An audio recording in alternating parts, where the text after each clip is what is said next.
Think about those moments you felt, really cornered, like you desperately needed a way out of some tough situation. Yeah, that feeling of being stuck. Exactly.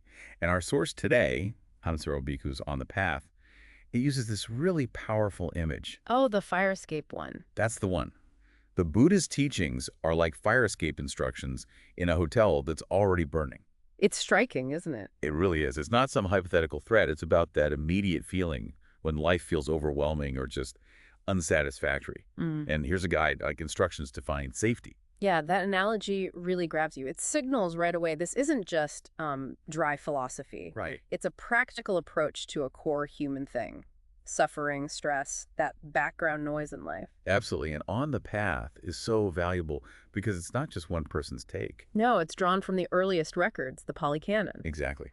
Readings chosen specifically to show how to, well, put an end to that feeling of being constantly burned by life's problems. So you're getting a distilled version of the original instructions, really, focused on ending suffering. Right. So for everyone listening, our goal in this deep dive is basically to pull out the essential principles of this path to liberation, how it's presented in these core texts. We want to give you a clear, kind of comprehensive picture of the Buddha's main message about escaping this burning hotel of suffering. Without having to sift through the whole canon yourself. Exactly. Saves you some time there. Okay, so step one on that fire escape map. You got to recognize the danger, right? Heed the alarm.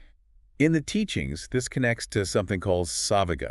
Now, it's not a word we use every day, obviously. No, definitely not. But it captures this profound sense of realizing you're in a bit of a dangerous spot, a deeply felt urge to find a way out. Like that sudden clarity when you realize that nagging feeling isn't just a bad mood, it's something more fundamental. Yeah, it's like, whoa, this situation is precarious. What's interesting about savagga, I think, is that it's not about just being scared. It's more like being galvanized. You realize your current way of doing things is unstable, unsatisfying. And that motivates you to look for something else, something more, well, reliable, more peaceful. Exactly. That's the productive aspect of it. So what exactly is this fire we need to escape from?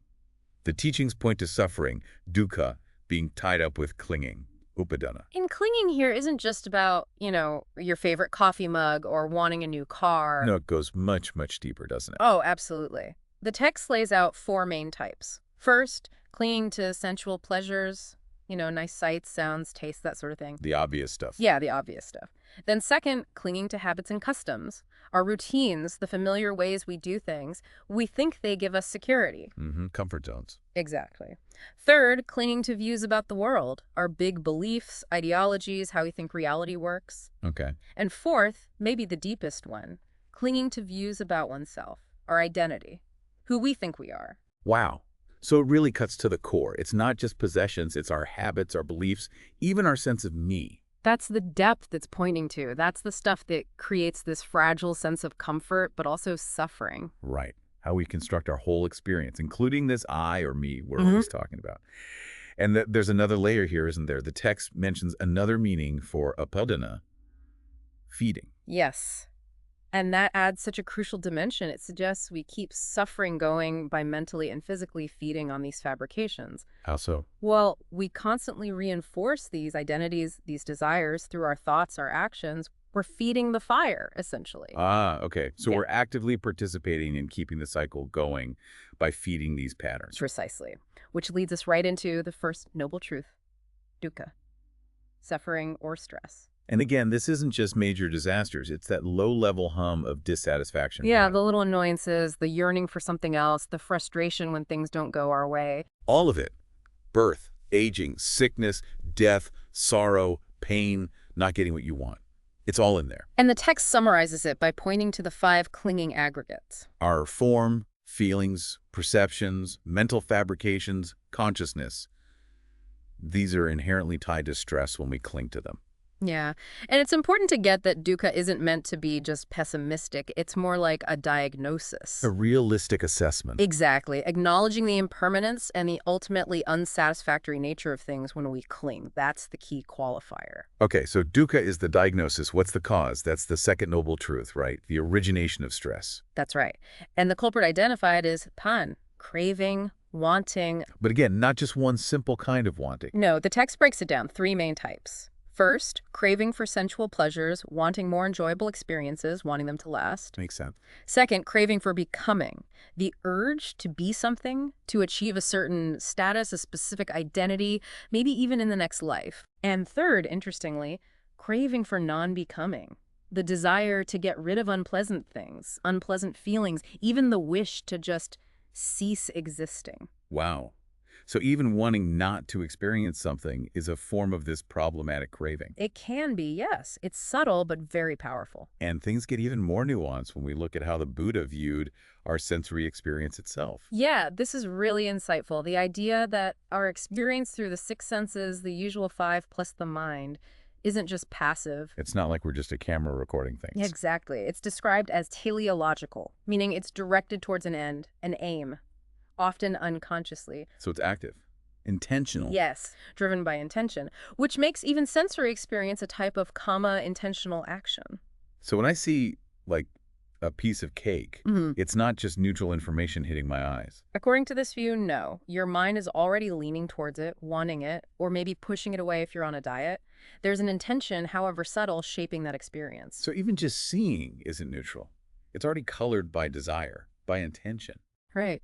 And the text even uses this word deforms to describe form, our physical body, highlighting that these aggregates we identify with are always changing. They're processes, not solid things. Processes constantly in flux. Exactly. And their origin isn't random either. Form, the body, comes from taking in nutriment, food, feeling, perception, mental fabrications. They arise from contacts, sensory contact with the world. Right. And consciousness arises depending on name and form, basically, the other 4 aggregates working together. Now that might sound a bit mechanical, almost scientific. It can at first glance, but the text stresses that intention and attention are the drivers behind these seemingly impersonal processes. Ah, okay. So we're steering the ship, even if the currents seem automatic. That's a great way to put it.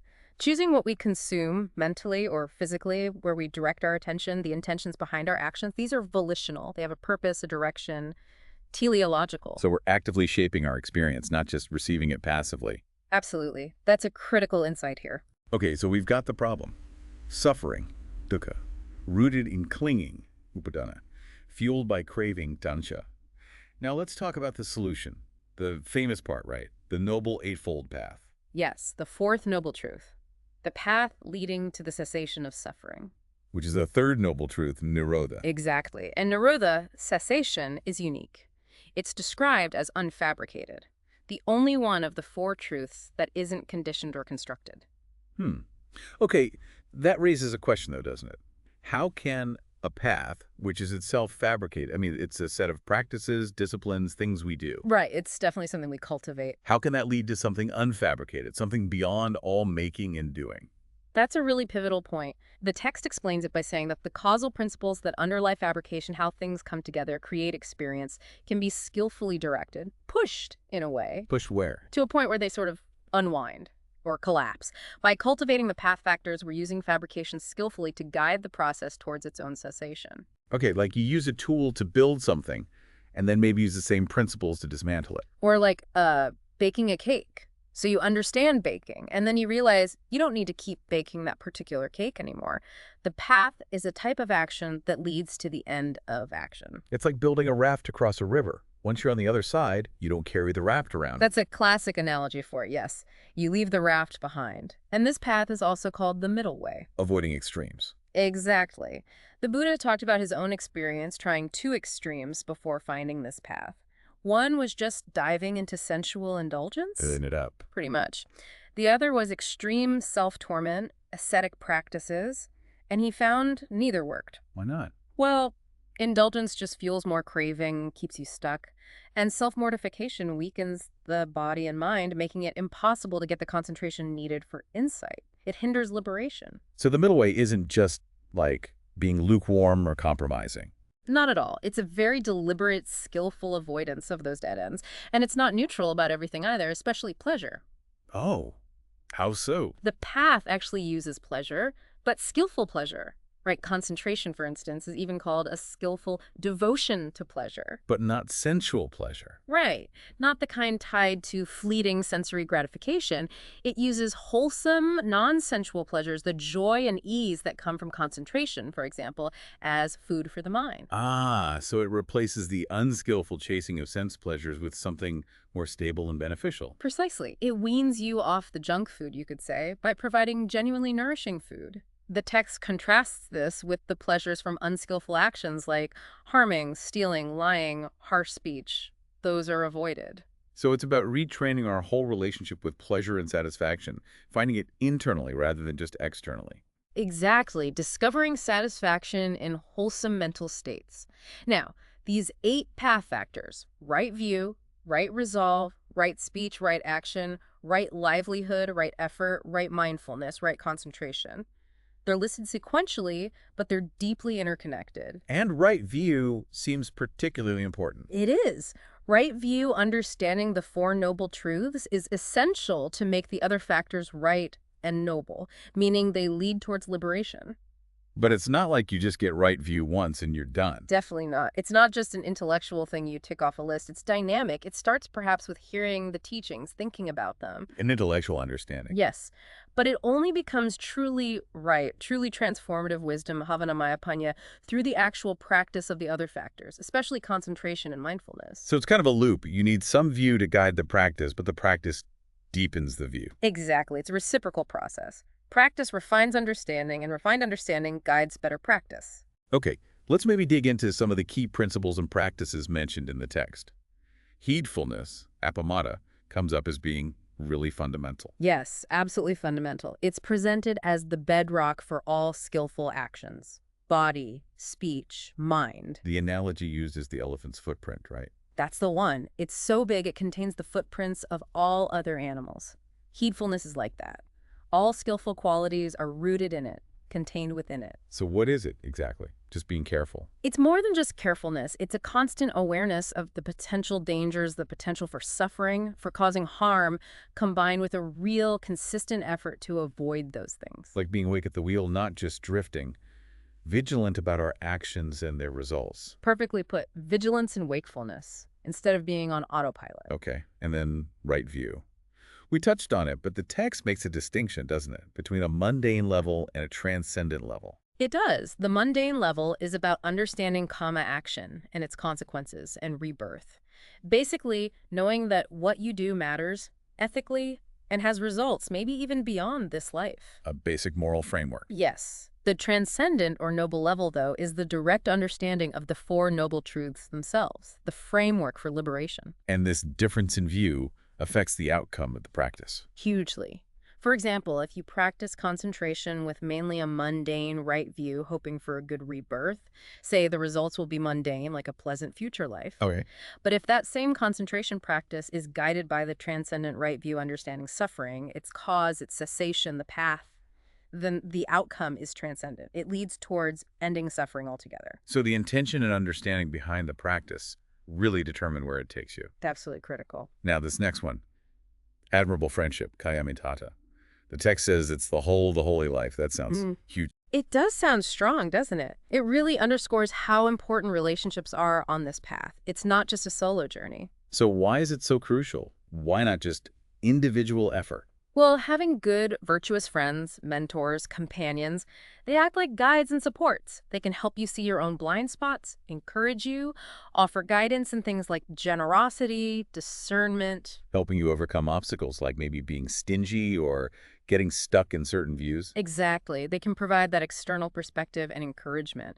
The Buddha apparently emphasized truthfulness and being observant in a potential student before even agreeing to teach them. So it's about finding truthful, observant people to have around you. Yes, and also being that kind of person yourself. Truthfulness and observation help you recognize admirable friends, and they also make you someone others might see as an admirable friend. It's reciprocal. That makes sense. Okay, another key point. The importance of intention. The text says the Buddha judged teachings by their end result, right? Not just if they sounded logical. Yes, this is super important for understanding his approach. It was pragmatic. Does this teaching actually lead to less suffering? Does it inspire skillful actions? That was the main test. Because, as you said before, our experience is always directed, always teleological, shaped by intention. Exactly. Intention is always operating, shaping the outcome. So the quality of the intention inspired by a teaching is paramount. Which brings us back to kamma, action and result. The text mentions results can happen now, later in life, or even in future lives. But it's not simple, is it? No, definitely not simple arithmetic. It's complex. One reason is that we can change. We can have changes of heart, develop new intentions. So past bad actions might not ripen so harshly if you've genuinely changed. That's the idea. Your present state of mind and heart can influence how past karma ripens. It's like planting seeds. Consistently nurturing good seeds can eventually overshadow the weeds from the past. Or vice versa. Neglecting the good allows weeds to take over. And how we experience the results also depends on our mind state when they arrive. Critically so. The analogy used is salt and water. A lump of salt makes a small cup of water very salty, right? Undrinkable. But dump that same lump of salt into a huge river. You barely notice it. So a well-trained, expansive mind experiences the same karmic result very differently than a narrow, untrained mind. Exactly. The impact is vastly different. But the ultimate goal isn't just managing results better, it's ending suffering entirely, regardless of whether it seems deserved or not. The path transcends that whole cycle. Okay. Now, the Buddha also clearly rejected materialism as the full picture. Why was that? His main argument was practical. If you believe that everything is just matter, consciousness ends at death, no consequences beyond this life. Well, what's the real motivation to be ethical? To put in the effort to train your mind and avoid harming others. If it all just ends anyway, Yeah. why bother? That was his point. A purely materialist view offered no compelling reason for skillful action, for the path itself. And tied into that rejection were some core assumptions. Yeah. Right? Yes, implicitly. Things like experience is shaped by intention. The quality of intention matters. Suffering comes from an untrained mind and can be ended by training it. Rebirth is relevant, and the mind can know truths beyond the purely material through things like concentration. Those are pretty fundamental points underpinning the whole path. Absolutely crucial. They emphasize the power of our inner world, our intentions, and the possibility of liberation. Okay, here's an interesting one. The craving for non-becoming. It's a cause of suffering, but the text also hints it can actually start you on the path.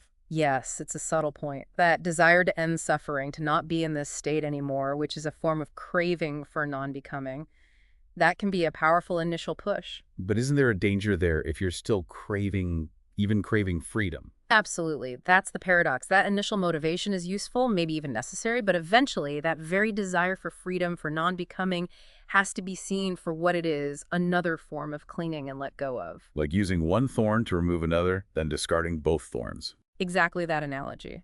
And the jhanas, the states of deep concentration, are key here. How do they help with that? They provide these incredibly stable, clear states of mind where you can directly observe the processes of becoming and non-becoming. You see how these states arise and cease. You get insight into the mechanics of it all. Yes, and they cultivate the deep calm and insight needed for these processes to just run their course and be transcended. But even the jhanas, even the insight, are fabricated. So the very final step is letting go of all fabrication. Which brings us back to the raft analogy. The path gets you there, but you have to step off it onto the shore of the unfabricated. Precisely. The text also reframes the Four Noble Truths, not just as statements, but as duties, tasks. Yes, this is a really practical way to look at them. Suffering isn't just to be known about. It's to be comprehended so deeply that you're no longer pushing it away or grasping at it. And its origin, craving. That's to be abandoned, actively let go of at the root. The path. That's to be developed, cultivated through practice. And cessation. That's to be realized, experienced directly. So it's active engagement, not passive belief. Very different from how we usually react. Maybe trying to swat away suffering while still feeding the cravings underneath. Exactly, like trying to put out a fire while still pouring gasoline on it. You have to understand the source craving and clinging and actively stop feeding it while developing the path to extinguish it. And understanding that source involves dependent recoarising, this web of interconnected causes and effects. Yes, the text highlights looking closely at fabrication and name mental factors like feeling, perception, intention, because they often precede direct sensory contact. So if you understand how you mentally construct experience, you can intervene earlier in the chain reaction that leads to suffering. That's the idea. It gives you leverage. By seeing how we fabricate and label things, we can stop the snowball effect before it gets going. And at the deepest level, all those duties, comprehending suffering, abandoning craving, developing the path, they kind of merge. Yes. The text says they ultimately collapse into one main task, inducing dispassion for all fabrications. Because all suffering arises from fabrication. Exactly. And this is where Vipassana insight comes in. It's not just a technique, but that quality of clear seeing, questioning, understanding the impermanent, unsatisfactory nature of all fabricated experience. And this whole system of dependent co-arising, it creates complex effects, right? Like feedback loops. It does. The text mentions complex and nonlinear systems. Simple principles interacting create complicated results, with positive feedback loops, like a microphone squealing your speaker, and negative ones. An example given is how inappropriate attention to pain can trigger anger, which makes the pain feel worse, which fuels more anger. A vicious cycle. A positive feedback loop amplifying suffering. I can definitely relate to that. Most of us can. But on the flip side, the Buddha strongly argued against determinism, the idea that everything is predetermined, no cause, no condition. Why was that so problematic? Because if everything is fixed, if our actions have no real cause or effect, then there's no basis for ethics, no reason to try to be skillful or avoid harm. It removes agency and leads to confusion. Makes sense. If nothing matters, why bother? Now, the Kalama Sutta often gets mentioned. What's the key takeaway there? The main point from the text reference is the advice not to just blindly accept things, not reports, traditions, scriptures, even teachers. Don't just take someone's word for it. Right. Test it yourself.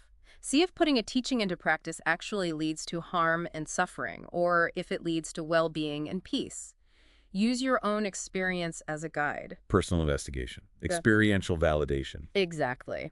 And on understanding feelings, the text offers some nuance too.